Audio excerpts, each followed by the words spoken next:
Welcome back. I may have mentioned in the video that I took at Bentley that the valve timing slipped on the big Jinty. So as much as I'd like to be doing some more to the pom-pom, I will be doing bits and bits, but in order to facilitate being able to do this repair, I need to get underneath the engine and be able to move it along and see what the valve timing is doing. So I need to rearrange what I'm doing in the workshop. So let's have a look at what I'm going to do. I've just got back from the club. An Enterprise was living under there for the time being. I do need to make another stand because it could go on that stand, but I need somewhere for the 08.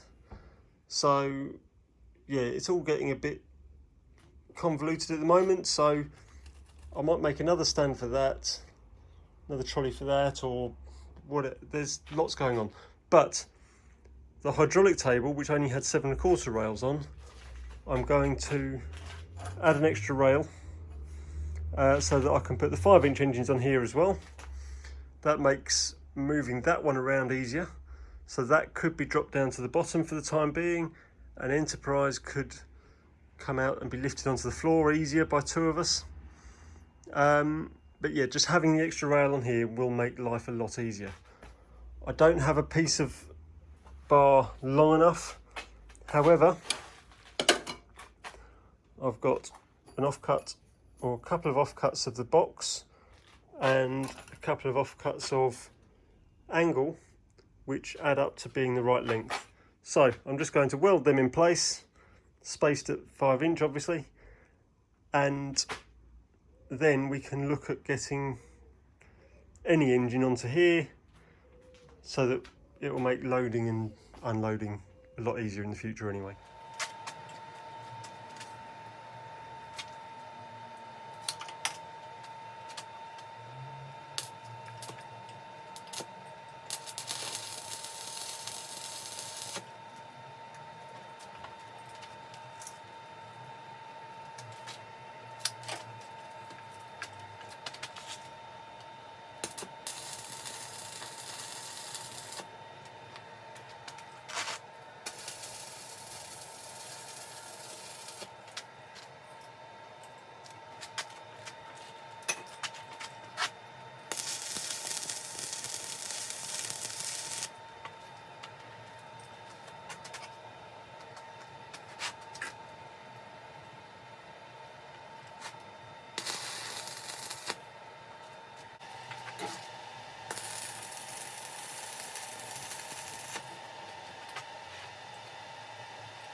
So there we have it, tacked in place every now and again.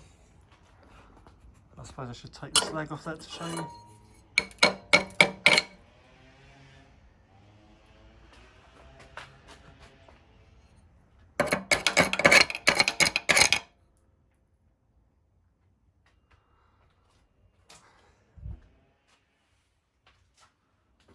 And I just tacked those two together there, and on the inside. Same with the next joint down there. If I find that they start to sag in between here, then I will put something underneath to pack them up. But for now, that's ready to take an engine. There we go. Enterprise is out of the car, onto the trolley. I've decided I will put Enterprise back on the bottom here. The Duke I will put in its carry frame on some blocks on the floor somewhere. Deal with that shortly. But so I do need to think about some sort of buffer stop or some way to hold engines on the trolley, because the handbrake doesn't work on this. So for now I've just put a G-clamp on the rail which the wheels hit. So next stage, that engine is going to go in its cradle on top of blocks in the workshop so it's accessible. However, I need to get it into that frame, but I want it the other way round because it needs to go buffer forward into it. So my plan is to get it out onto the trolley, but it's going to go the wrong way and I can't go off that end of the trolley. So it's going to go onto this trolley, onto this makeshift stand, then I can get the trolley round the other side, roll it onto the trolley, and it should be facing the other way. At that point, I can set up the cradle in the workshop, probably under these blocks, and then off the trolley into the cradle. There we go, so far so good. And a convenient screwdriver through the wheels to stop it moving anywhere.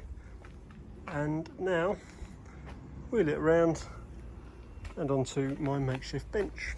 I'm not going to lie, in my head I hadn't measured the length of that wood, but in my head that was going to be way too long and I'd end up rolling it past. So as it turns out, it's the exact length of the engine. And there it is, in our new home for now. That may well change in time as I decide what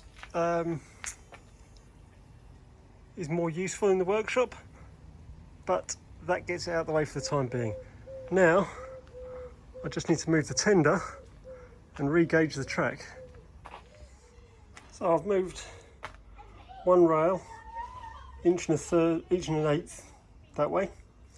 Now I just need to do the same with the other rail to make 7 1/4. They both had to move out to keep the rail central. So one down, one to go. So there we are, other side drilled, bolted up, and just in time too, because the engine's come back. So we can try it out straight away. Voila! She is now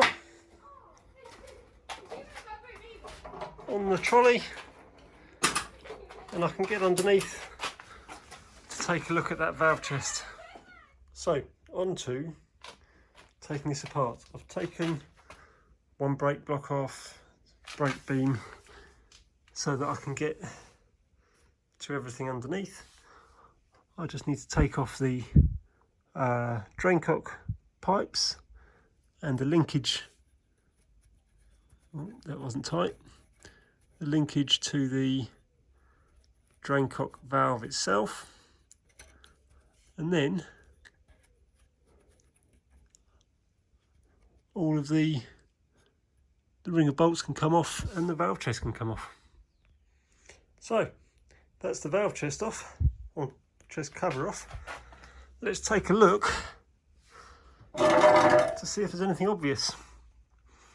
Now,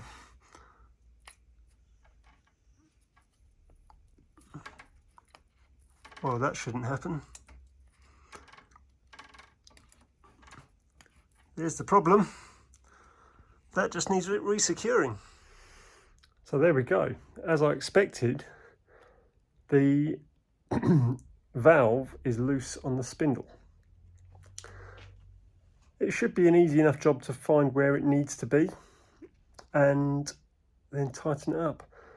I might take the grub screw right out first. Clean it with some degreaser, engine cleaner, whatever. That way when I do the grub screw back up at the end, when I'm sure it's in the right place, I can take the grub screw out, put a dab of Loctite on, put it back, and hopefully it won't move again. That's the plan anyway. Let's see how we get on there. And to be honest, I'll probably, while it's apart, take the other grub screw out, clean that up, put a dab of Loctite on that one as well. So there we go. So I have now cleaned up the inside the thread and the grub screw with some spray degreaser. And now comes the fun job of timing. Now, in this situation, I don't need to time the eccentrics because they haven't moved. I know that the engine ran. I do believe it was slightly out of time in reverse, but I'm not worried about that at the moment. That's a bigger job if I've ever got the boiler off to adjust the eccentrics. All I'm trying to do is reset the valve to where it was. So let's take a look at how I'm going to do that. So looking between the frames, I'm looking at the far big end or crosshead, and I'm rocking the engine until I get it right on centres, on top dead centre. At which point we're in forward gear. The valve at the back should just be opening to allow steam into the cylinder. So we'll look underneath and I'll just demonstrate with one hand, but I'll set it up properly in a moment. We'll tweak, oh maybe I've already tightened up that grub screw a bit too much.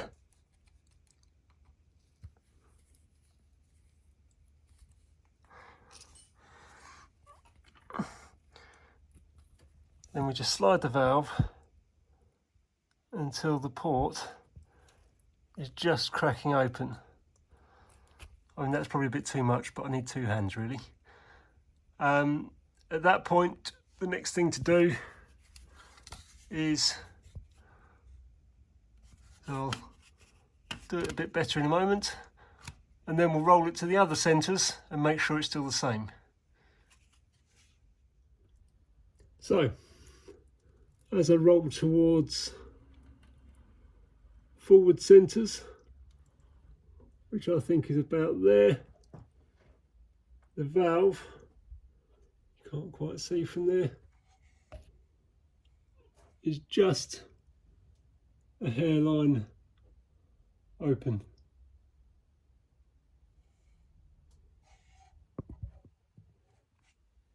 So that should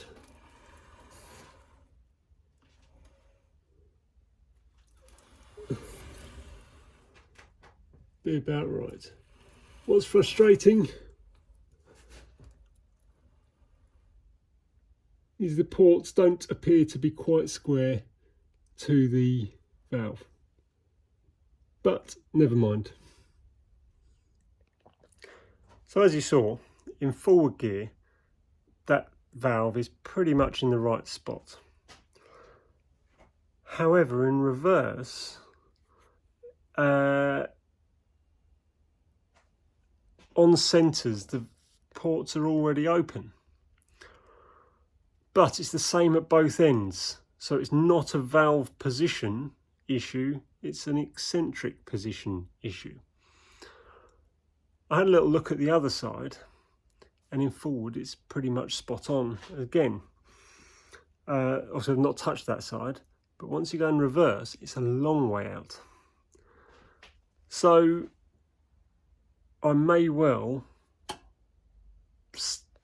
secure the valves on the spindles now, and I may well tweak the reverse eccentrics just to try and even it up a bit, because she didn't used to go particularly well in reverse, but that could well be the problem. So in order to tweak the eccentrics, I need to look at which ones are the reverse eccentrics, which in this case, this is both of the left-hand eccentrics. So as you look at the screen now, it's the second and fourth from the left as you look at the screen. However, we're upside down, so that's actually second and fourth from the right. Now, I was convinced on my engine it was either the middle two or the outside two. Now, as we've got this one underneath, waiting for a boiler, we can just take a look here. And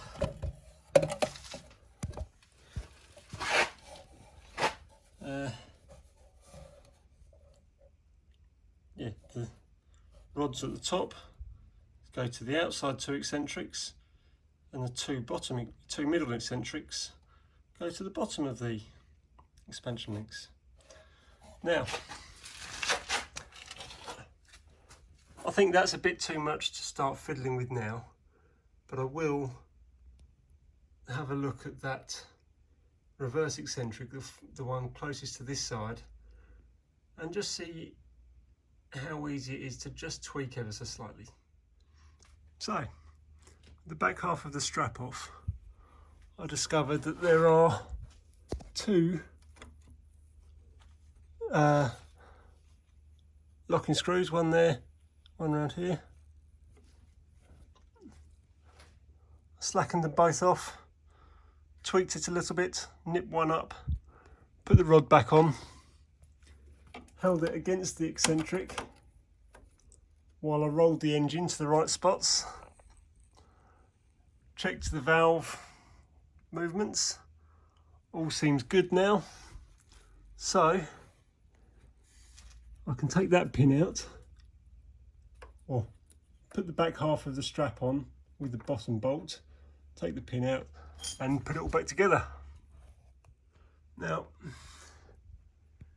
to make life easier when you're taking nuts and taking eccentrics apart, so I made reference to taking the pin out, and I swung the eccentric right around so that I could get to the bolts on the back, and now I can swing it back, put the pin in and do it all back up. So that is the left hand eccentrics back together. I think the timing's pretty much right on there. I'm just going to nip up the grub screw on the valve, make sure that's dead tight, put a bit of Loctite on there as well. Then I'm going to look at the other side. I've already Loctited the valve. I just need to make sure the reverse eccentric's in the right place. That's a job for tomorrow because I've had enough of laying underneath this thing now. But yes, it is a bit of a pig, but it's not the worst thing in the world. I'm so lucky that being slide valve, I can easily have the valve chest off and time it by eye. And because of the formation of the cylinder block on this engine, with the valve chest being under the cylinders, I'm able to just drop the cover off and have a look without taking the boiler off and all of that. So it could have been worse, but it could have been easier. Obviously, being inside cylinder, everything's a pig to get at, but it's doable. So yeah, we'll get on the other side and then we'll hope it works. So another day, another bit of work. I have just come out and it's already late. A lot going on. Had dinner. Oh, fixed my mother-in-law's oven. Had dinner. Finished watching something with my wife, and then came out here for a bit more work. First thing I did was start to take the eccentric off on the other side, and then when I went to eyeball which way I needed to turn it, it looked okay. So I put it all back together, and it looked pretty good. So I've just put it back as it was. It's possible that yesterday when I was checking the timing for that cylinder, it was late. I may have looked at the wrong crank. So I've set the crank to forward centres and then looked at the other cylinder to check what the timing was and thought, oh, that's well out.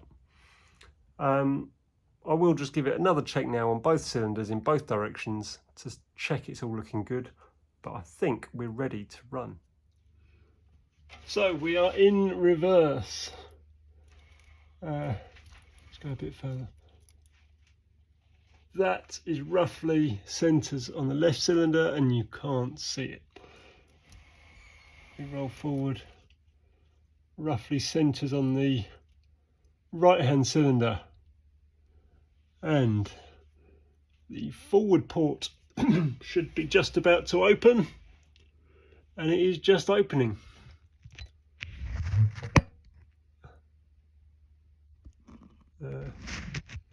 That's this side, forward. Keep rolling back.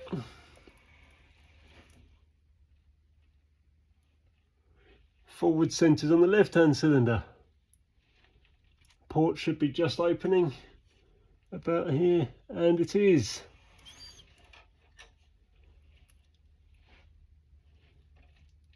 Rear centres on the right hand. Rear port just starting to open.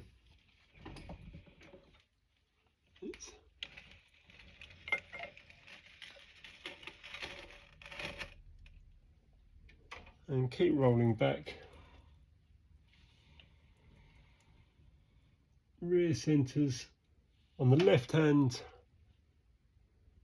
Rear port just starting to open, and you can't see that at all. We will put it in forward gear.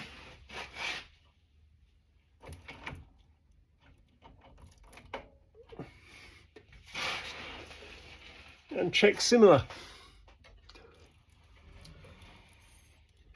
So let's go right hand cylinder about there. The rear centres. Rear port is just starting to open. I hope you can see that.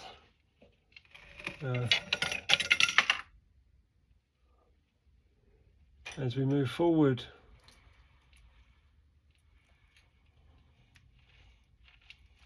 Left hand cylinder.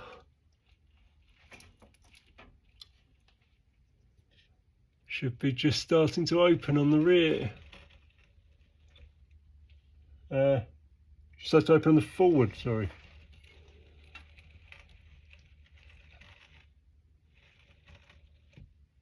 And it is. Right hand cylinder just starting to open on the forward, and it is. Left hand just starting to open on the forward, and you can't see that, but it is more or less there. So hopefully we should be good. So the gasket looks pretty good, so we're just going to bolt the cover back on, and then we're good to go next time we can get to a track.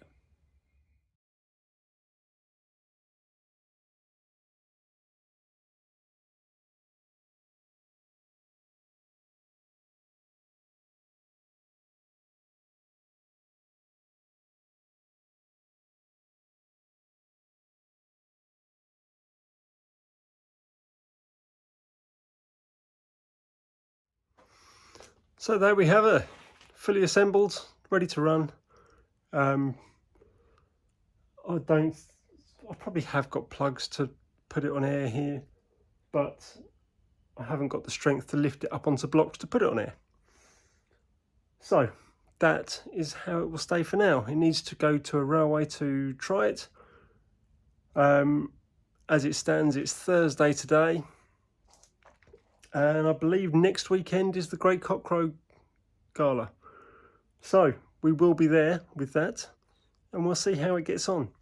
In the meantime, I've still got some painting to be getting on with. So, thanks for watching. I hope you've enjoyed it. Just another experience of being a model engineer. Owning steam engines isn't easy all the time. There'll always be bits that break, bits that go wrong, bits that slip, and you just got to roll with the punches and sort it out. Also, model engineering, you get bored on one job sometimes, or other things crop up and you think, oh, that's just a quick job, I'll just sort that out in the meantime. So I haven't forgotten about the painting of this. I haven't forgotten about the boiler for the other Jinty. I may get a chance to pump that up over the weekend and maybe start soldering it over the weekend. We'll see. If I don't, it might be the weekend after, but I'm hoping to be doing that soon. But for now, thanks for watching. I hope you've enjoyed it. And I hope that thing runs properly next time. And I will be showing you one way or the other what happens. So, thanks for watching. Please come back. Please like, subscribe, tell your friends. I don't say that enough, or I don't like to say it. It sounds a bit crappy when I say it myself. But if you do like it, leave a comment. Let me know what you like. And I will catch up with you next time. Goodbye.